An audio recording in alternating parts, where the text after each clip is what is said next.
আজকে বৃহস্পতিবার, মাথায় কাজ করতেছ না? মাথায় হাত দিয়ে বসে থাকলে হবে না, আজকে বৃহস্পতিবার। কোনো চিন্তা ভাবনা আছে তোমার মাথায়? বৃহস্পতিবার তা কি হয়েছে? কি হয়েছে মানে? কিস্তির দিন আসলে তোমার একদম মনে থাকে না। আজকে দুটো কিস্তি।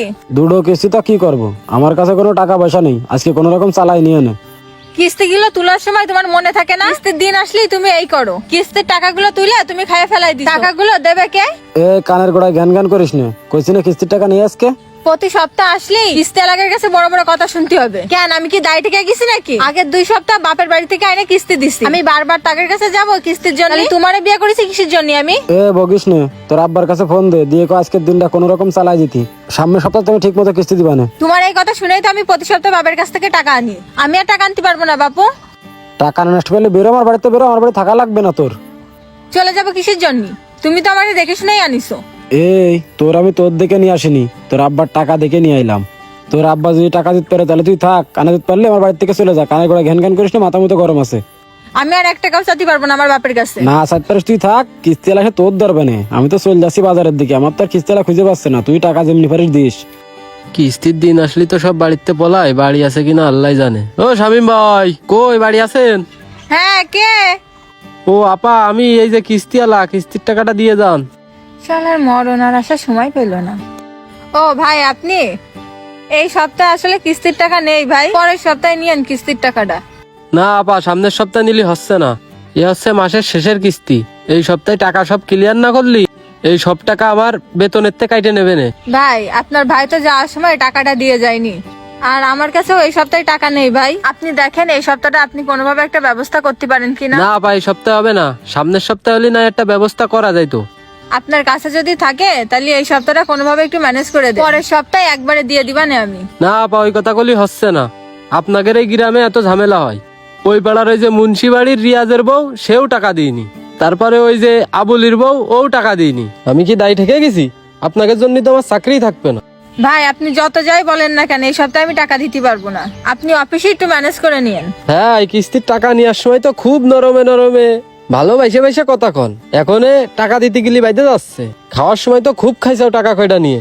আমি অত কথা শুনতে চাচ্ছি না, আমি ওই পাশটা ঘুরে বিকেলে আসতেছি, টাকাটা ব্যবস্থা করে রাখেন। আল্লাহ, একটা তো পার করলাম, এখনো একটা আছে। এ তো যা একটু কথা শোনে, ও তো মোটেই শোনে না।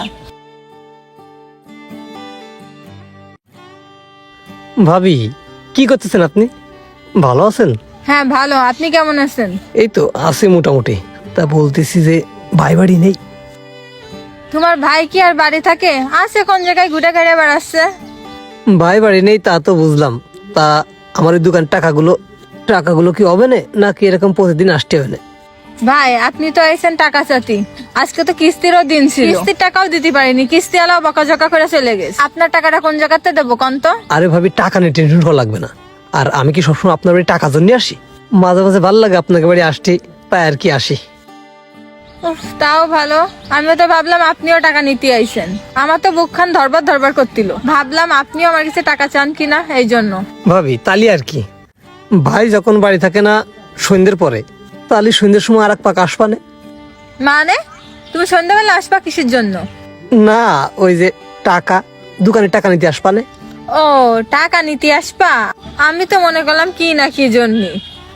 আচ্ছা ঠিক আছে, তাহলে ওই সন্ধ্যের সময় আসবানে। মনে তো কত কথাই কতি চাই, সব কথা কি সবসময় কওয়া যায়? তাহলে ওই সন্ধ্যের পরে আসবে না, ঠিক আছে?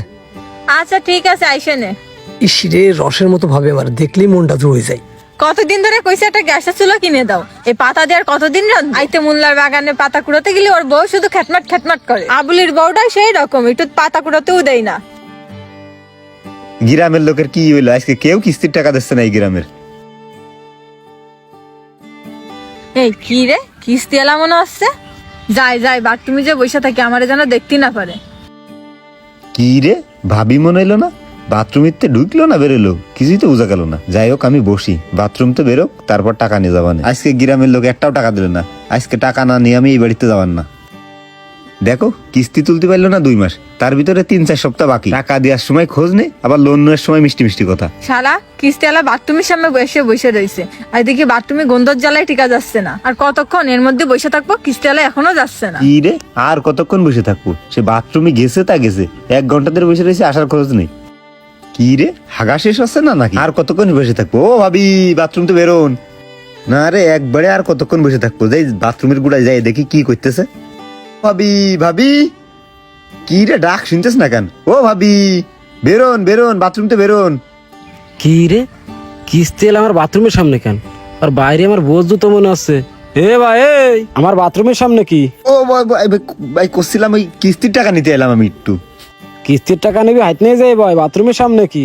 ভাবির দেখলাম ভিতরে ঢুকলো, সে 1 ঘন্টা ধরে বসে রয়েছি, বেরোচ্ছে না ভাবি। আমার বউ বাথরুমের মধ্যে, আর তুই বাথরুমের সামনে উকি মারতেছিস টাকা নেওয়ার জন্য। কি করবো আমি, 1-1.5 ঘন্টা ধরে আমি বসে রয়েছি, টাকা না দিয়ে বাথরুমের মধ্যে যাই পলাই রেস। আমার তো আরো বাড়ি যেতে হবে টাকা আদায় করতে। তোর মতলব আমার ভালো ঠিকতেছ না। এ কই রে, বেরো দিনি। তোর বাথরুমের সামনে কিস্তি এলা দাঁড়ায় কেন? হ্যাঁ, কি হয়েছে? এই কি হয়েছে? কি হয়েছে বুঝতে পারতেছ না? তুমি বাথরুমের মধ্যে, এদিকে কিস্তি এলা এসে তোমার বাথরুমের সামনে দাঁড়ায় রয়েছে, কাহিনী কি? হ্যাঁ, কাহিনী কি তুমি বুঝতে পারতেছো না? সারা দেশের তো যে কিস্তি তুলে রাখিছো, কিস্তিওয়ালারা আমার বাড়ির পরে এসে বসে থাকতেছে। আমি বাথরুমে সেটা কনে পালাবো? আর দেশের জায়গা থেকে টাকা ধার নিয়ে রাখিছো। ওই রিয়াজের দোকানের তো জিনিসপত্র নিয়ে আসে, সেই টাকা পাবে। 2 জায়গাতে কিস্তি তোলা, সেই টাকা পাবে। তারা বাড়ি এসে আমার জ্বালাচ্ছে, বাড়ির পরে এসে বসে থাকতেছে। আমি যখন বাথরুমিতে বেরোচ্ছি তখন দেখি কিস্তিওয়ালা। কয়জন আর মিথ্যা কথা বলে খেদাবো, এই জন্যই তো বাথরুমে যে বসেছিলাম। এ আপনার স্বামী স্ত্রীর ঝগড়া বাদ দেন, দিয়ে আমার টাকা দেন, আমি অন্য বাড়ি যাবো। এ ভাই, আজকে টাকা নেই, সামনের সপ্তাহে এসে একবারে দিবা না, কানের গোড়ায় ঘ্যান ঘ্যান করেন না। আজকে মাসের শেষ সপ্তাহ, আজকে আপনার টাকা দেওয়াই লাগবে। শোন ভাই, তোরে ভালোই করছি, এখান থেকে যা। এমনি কাছে টাকা পয়সা নেই, মাথা মতো গরম আছে, যা। কিন্তু তোর কান সমস্যা লাল করে দিবা না একদম। ভাই আপনার অত কথা আমি শুনতে চাচ্ছি না, আমি বিকেলে ম্যানেজারের নিয়ে আসবানে। আপনি টাকা পয়সা রেডি রেখেন, প্রতিদিন 1 নাটক, কত ভালো লাগে না আমার।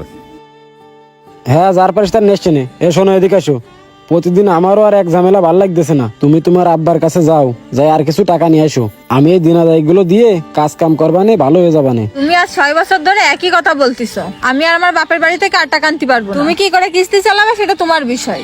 তুমি থাকো তোমার মতন, তোমার সংসার করার স্বাদ আমার মিটে গেছে। এই সমাজে এমনও কিছু পুরুষ আছে যারা বিয়ে করে যৌতুকের আশায়, কিন্তু পরবর্তীতে যখন সে যৌতুকটা না পায় তখন বউকে সে নির্যাতন করতে শুরু করে। এই নির্যাতন যখন একটা মেয়ে সহ্য করতে না পারে তখন সে বাধ্য হয় স্বামীর সংসার ছাড়তে। আশা করি সবাই বুঝতে পারছেন ভিডিওটি দ্বারা কি বোঝানো হয়েছে।